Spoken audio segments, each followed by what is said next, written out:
भ्रष्टाचार के खिलाफ लड़ाई में यदि पत्रकार की जान चली जाती है तो उसकी जिम्मेदारी किसकी?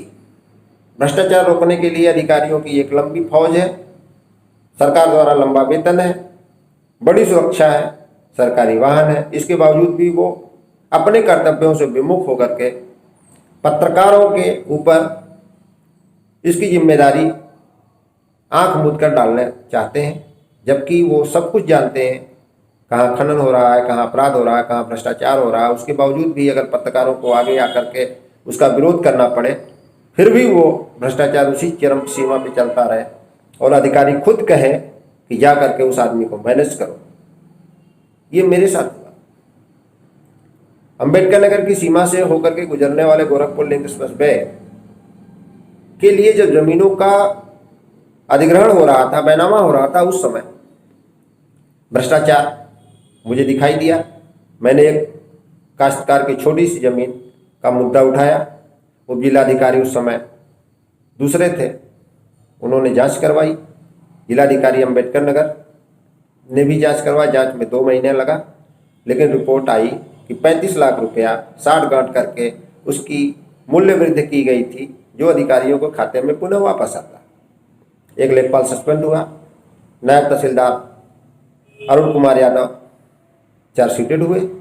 उनके ऊपर अभी भी कार्रवाई की तलवार लटकी हुई है। अब जब सरकार की प्राथमिकता की सड़क बन रही है तो उसमें भी बड़ा भ्रष्टाचार, और अन्य जमीनों में भी भ्रष्टाचार बड़े पैमाने पर हुआ।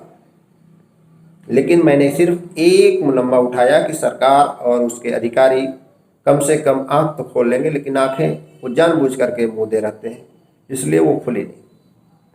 अब जब सड़क का निर्माण हो रहा है तो घाघरा के किनारे बड़े पैमाने पर बालू का खनन हो रहा है।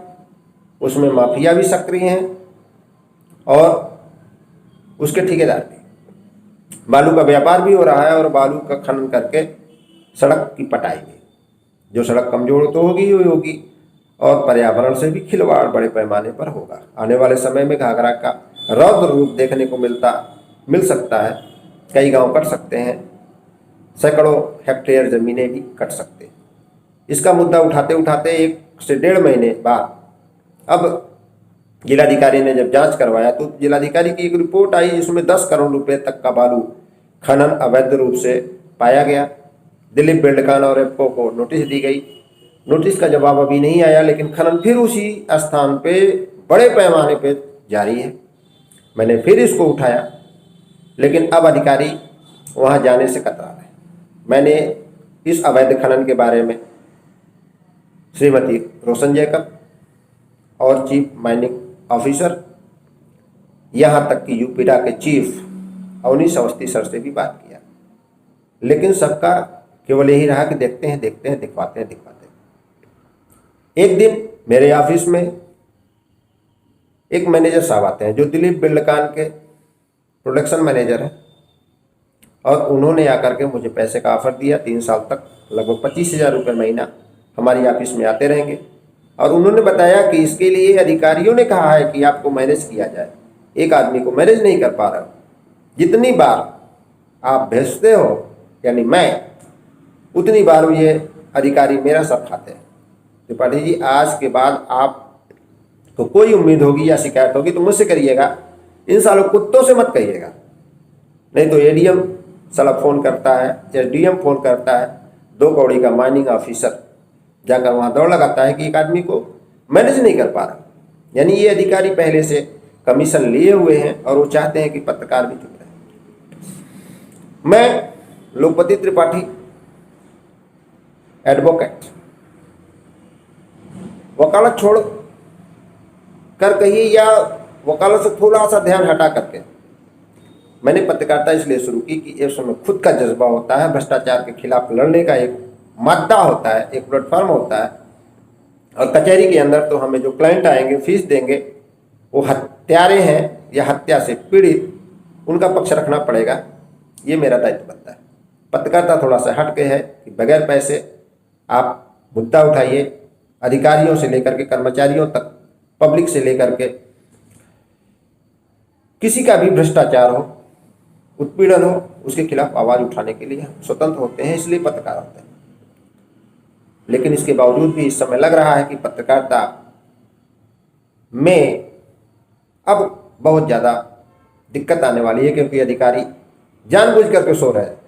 ऐसा नहीं है कि उनको पत्रकार दिखाएगा तो दौड़ पड़ेंगे। अब अधिकारियों ने जानबूझ करके अपनी आंखें मूंद ली है, सोने का नाटक कर रहे हैं कि मुझे दिखाई नहीं दे रहा, मैं देख नहीं पा रहा। और अगर उनको दिखाने और जगाने का प्रयास करिए तो उसी कंपनी के मैनेजर को भेजते हैं कि जाकर के उसको मैनेज करो, जिससे वो पहले ही मैनेज हुए रहते हैं शायद। इसलिए मुझे लगता है कि आने वाले समय में मुझे फिर वकालत पेशे में ही जाना पड़ेगा, वहाँ कुछ ज़्यादा ही आनंद होगा। पत्रकारिता तो मैंने जुनून, जज्बे, ईमानदारी के लिए किया था, और वहाँ तो ईमानदारी से फीस मिलती है, ईमानदारी से लड़ना पड़ता है। उसमें कोई ये नहीं कह सकता कि आप हत्यारे का मुकदमा लड़ रहे हो या हत्या से पीड़ित व्यक्ति का।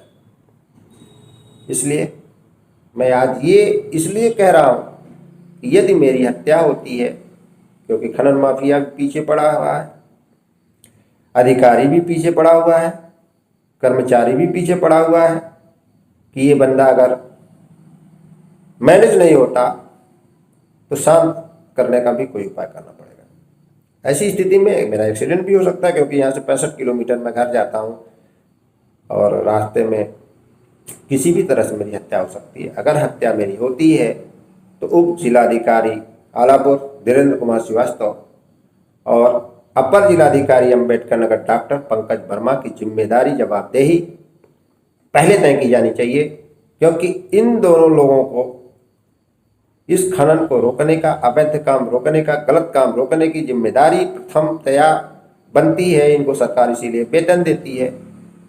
लेकिन ये अपनी जवाबदेही से अगर पहले दिन खड़े हो गए होते तो पत्रकार को इतना चिल्लाना ना पड़ता, इतना दिखाना ना पड़ता। लेकिन बार बार मुझे कहना पड़ा, बार बार मुझे अपराधियों की निगाहों पे आना पड़ा। ये कारण अपर जिलाधिकारी और उप जिलाधिकारी की संयुक्त टीम है। आज उसी अनिल कुमार शर्मा के साथ ये मीटिंग करते हैं, बैठते हैं, उठते हैं, जाते हैं, लेकिन उस खनन को देखने और रोकने का साहस इनके पास नहीं है। मैनेज करवाने के लिए लोग पति त्रिपाठी के पास भेजते हैं। ऐसी स्थिति में मैं चाहता हूं कि अगर मेरी किसी भी प्रकार से हत्या या एक्सीडेंट में मौत होती है तो इसकी जवाबदेही उप जिलाधिकारी आलापुर धीरेन्द्र कुमार श्रीवास्तव और अपर जिलाधिकारी अम्बेडकर नगर डॉक्टर पंकज कुमार वर्मा की तय की जानी चाहिए। Thank you.